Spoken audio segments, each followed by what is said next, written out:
or this year, we celebrate also the 70th anniversary of the foundations of the European Parliament. The Parliament which gradually took more and more powers to itself.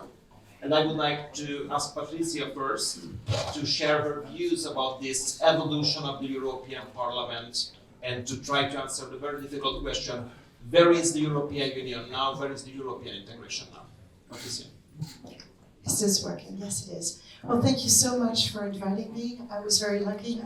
I've been in Budapest now for a day and a half, so I was very happy to be here walking around and seeing your beautiful country. Again, not the first time. Yeah, thank you very much for the question. Where is the European Union at? The European Union, we celebrated its 70th anniversary at the last October, November of the EU Parliament. And it is interesting to sort of reflect on what's happened over those 70 years. The European Union started out as a federation of people cooperating together, countries cooperating together, essentially for peace and prosperity. That was the initial objective. Today, see that the European Union has evolved from being a federalist cooperation into an imperialist entity in Brussels. Now, let me be clear. What is an imperialist country? An imperialist country is a country which has a centralized government. Well, we don't have a centralized president yet in Brussels, but we do have an all-powerful commission that basically does what they like and decide what they like, and even the parliamentaries can't undo what the commission wants to do. Secondly, they have a national anthem, the Hymn of Joy. There is a flag, an EU flag, which are attributes of a country. There is the euro, which is the money of a country. There is even an EU passport, which I discovered when I was elected, which is a blue passport with stars on it. There is even an EU passport. There is definitely the wish to have an economic harmonization. They are creating a new person, a new habitant. They are telling us that the old man and woman are finished. We need to create a new age, a new woke man and woman today. We need to create a new society. They also have an ideology. Their ideology is whatever was in the past, we have overcome this. We have now a new future. And I think that very importantly, they also come forward by saying that their ideology allows them basically to impose on us whatever they think needs to be done. Now, in previous imperialistic countries, dictators would send in tanks or armies to subordinate recalcitrant people. Now, the EU, Ursula von der Leyen, doesn't have any tanks to send in to recalcitrant countries, but we see that she uses monetary power, financial power, to blackmail countries like Poland, countries like Hungary, to adopt the ideology of the EU. So, yes, I feel that the EU has become an imperialist power, which is, of course, a very sad conclusion. What is my optimist conclusion here is that we know that another very big imperialist country disappeared after 70 years, so I do hope that the next elections offer us the possibility to once and for all put an end to the imperialist attitude of Brussels and Strasbourg. Thank you, Patricia. You mentioned federalism in some ways, and if you take a look back to 2022, the conference on the future of Europe just finished in May, and all of the main conclusions that the European Commission and partly the left-wing majority of the Parliament withdraw from this public discussion are all federalists. I mean, my next round of question is, what do you see, what were the most important political issues, takeaways from 2022, and what lies ahead of the European Union this year? Patricia. Yes. Firstly, I would like, it's an excellent question. I would just like to come back to federalism of the EU. I think that's where it's important to adopt the other perspective. When you start looking at the EU as an imperialist entity, you understand why it's no longer working. This is no federation. A federation in America respects the law of individual states in the United States. We can't even have French law. The primacy is now European law. I forgot maybe something very important before when I talked about attributes of an imperial state, is these courts, they have their own juridical system. So the EU enforces law upon independent nation states, independent member states, which have never been voted by Parliament, which can be contradictory to their constitution. And this constitutes a grave menace, of course, to the EU. And again, the EU, the European Union, is not Europe. Europe is us. Europe is the independent member states that have their culture, that have their way of government, etc. So let's not confuse the two. Now, with the conference for the future of Europe, what I would like to mostly talk about is the method that was employed. Sort of saying we need to consult the citizens of Europe, which is a very noble idea. I also believe in consultation and exchange and talks, etc. What actually happened is that the EU decided to handpick citizen panels to discuss certain topics. Now, I was part of the immigration topic about immigration. So I started Googling the people who were on that commission, and I started Googling the people who were accompanying those panels, because they had those panels accompanied by so-called experts. What actually this whole cinema was all about was not about consulting the citizens of Europe. It was about bringing into place selected panels to get them to actually confirm already the ideas that the EU wanted to have confirmed. So it was a way, basically, to counteract the democratic process, because questions on immigration should be discussed in each member state. Maybe you want to have a referendum on it, but it should definitely not be discussed by a panel that nobody knows where they come from, how they were selected, because that was kept secret, of course. So, just looking at the French electoral code, it is about this thick. And why is it this thick? It's because it's very complicated to organize democratic elections. So the European Union used a new method of these citizens' panels to discuss it. Now, that was not the first time. Macron did exactly the same thing in France. When we had the yellow vests a couple of years ago, you remember the huge demonstrations? Well, what happened is Macron said, don't worry, I'll organize a national debate.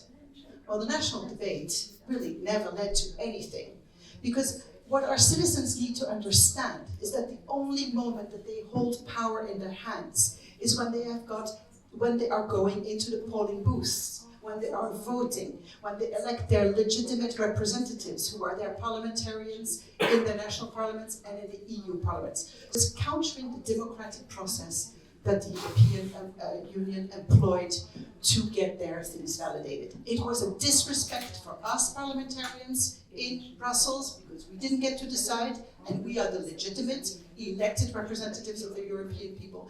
And it was a disgrace to the national parliaments, who were equally annoyed. So I really denounced the method, and I think that whatever they concluded should be just wiped off the table, and we should ask for a referendum on this subject. You are at the right place, because the Center for Fundamental Rights organized 2 workshops, and none of them were justified by the European Commission, causing whatever fake reasons that it was not fulfilling this criteria or that criteria.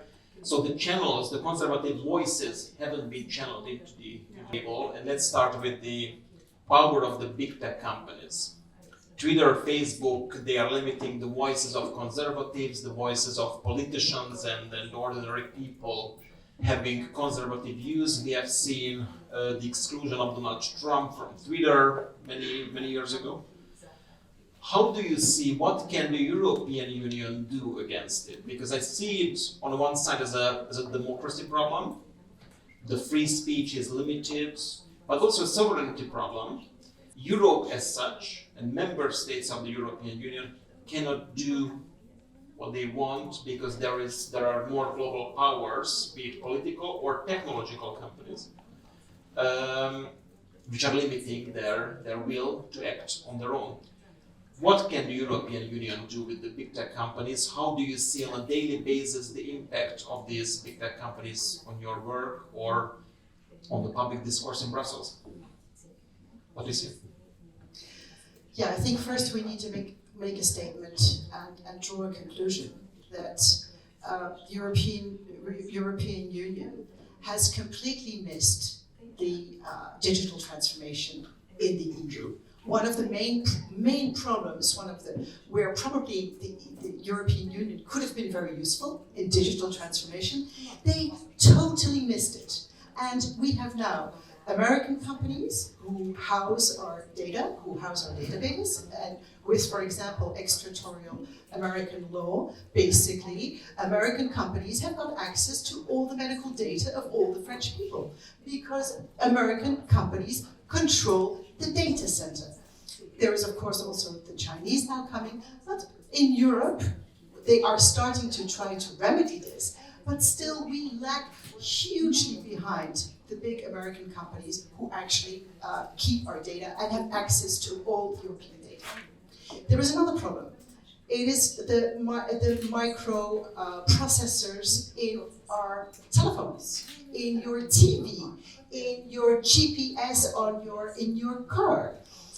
Nobody talks about this subject, but when you have an update on your telephone or whatever, because these programs are being kept by these companies who develop these tools, they can introduce any spy software into your home TV, your cooker, your alarm installation, and your telephone. So I think the priority is to get our sovereignty back. And it's very rare that I say this to the European Union, but I think alone even France can't do it. We need to get that sovereignty back. Secondly, when your question goes about freedom of speech, the limiting of freedom of speech, I think a lot has to be done here in education. We are not teaching our children critical minds. Why is some lady on TikTok who has got 200,000 followers more heard than a newspaper which doesn't necessarily say what the mainstream want to hear?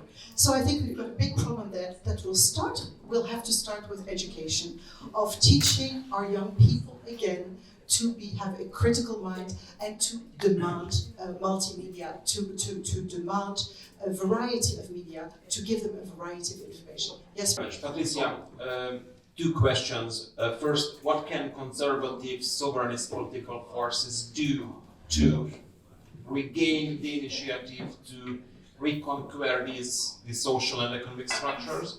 And the second, how can the people of Europe make their voices heard more in the European level, in the European politics? First of all, I think that the promises of an initial welfare and peace in Europe have not been met. And today the European people are suffering. They are suffering everywhere, from high energy prices, inflation, the migration problems, the insecurity problems. In France, we have got public services that are being totally dismantled. People are being told to take public transport, but we have hardly any trains running anymore. We have our hospitals that are totally overwhelmed. And I think it is very important that people understand that the EU hasn't worked. They understand it. Their daily lives today are getting worse every single day.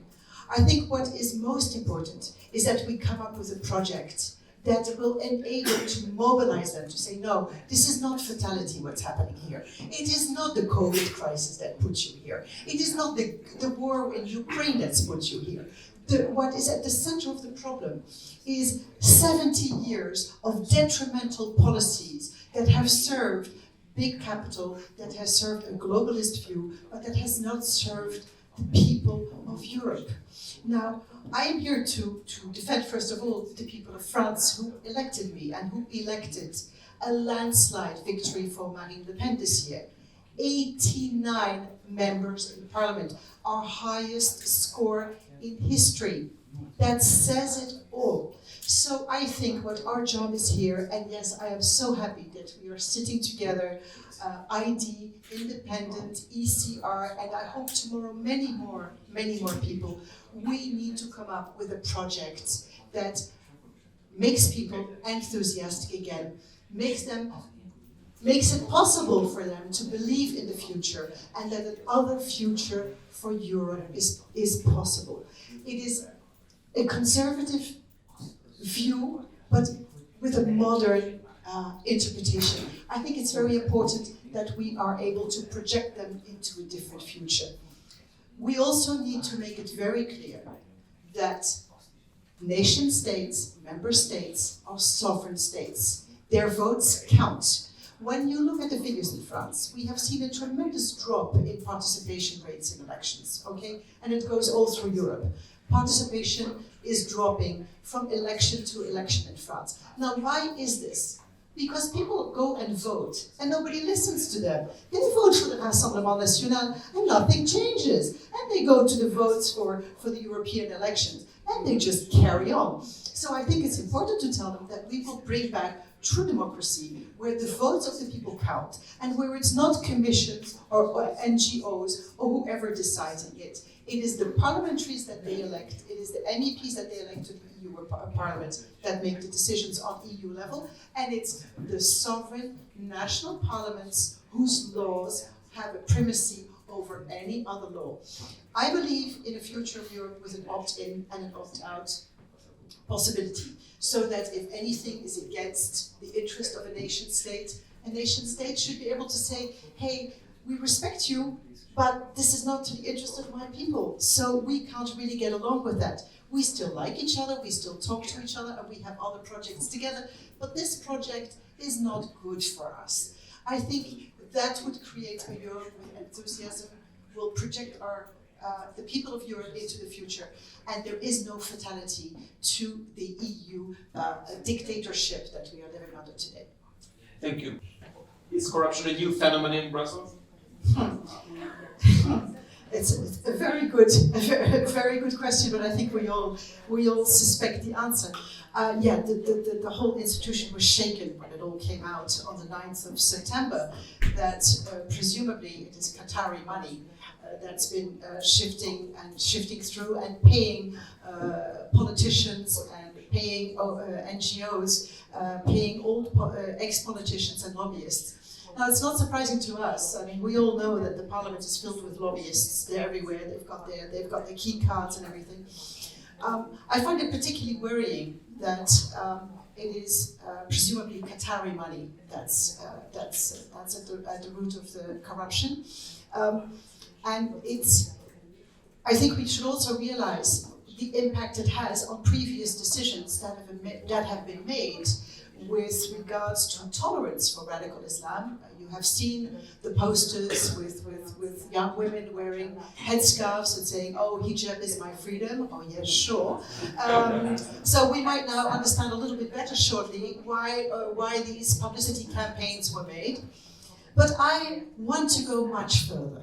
I want to go much further because it is not new that there has been influence from Qatar on the European continent. There was a great book published in France in 2018 by investigative journalists who pinpointed 140 projects financed by Qatar charity in France. Now, I am wondering, because I studied, I'm on the subject for quite some years, and I am really wondering, has also this corruption scandal had any influence on the immigration policies that the EU has been trying to impose on their member states? Is there any link between a radical Islamic country like Qatar and immigration policy that I will have to say it, France is totally out of control what's happening in France today. You only know a tip of the iceberg through your media. I live it every day. My daughter has moved out of the country because it's too dangerous for a young woman to live in Paris today. So the whole thing is out of control. Is there a link? So I think the implications of this could go much further, and it is our duty as politicians, as parliamentarians, as investigative journalists, to make sure that they cannot get this subject to be put under the carpet, that we go to the full extent of the investigations, and that we know exactly who and what and since when this has been going on. But let's talk finally about the main question of today's roundtable. Who is governing Europe? Who is deciding on the future of Europe? Is it the European people, or is it big tech companies, European liberal elites, foreign powers interfering directly or indirectly in European political processes? How do you see this question? What can conservative political forces do to empower European citizens in the forthcoming political battles? Patricia? Yes. Power has been taken away from the European people. Power has been taken away from the citizens of Europe. Under the pretext of knowing it all better for them, they have accepted, just like the frog in the water, and you slowly turn up the temperature and it doesn't jump out. But if you throw a frog in the hot boiling water, it will battle and it will try to escape. The people of Europe have been consciously and purposely put to sleep by the EU. It is time for them to wake up and take the power back. And we need to be very firm and very strong about the message, is that they have the power when they go and they vote. They must go and vote, and they must go and vote for the political parties, like our parties, who want to give them the power back.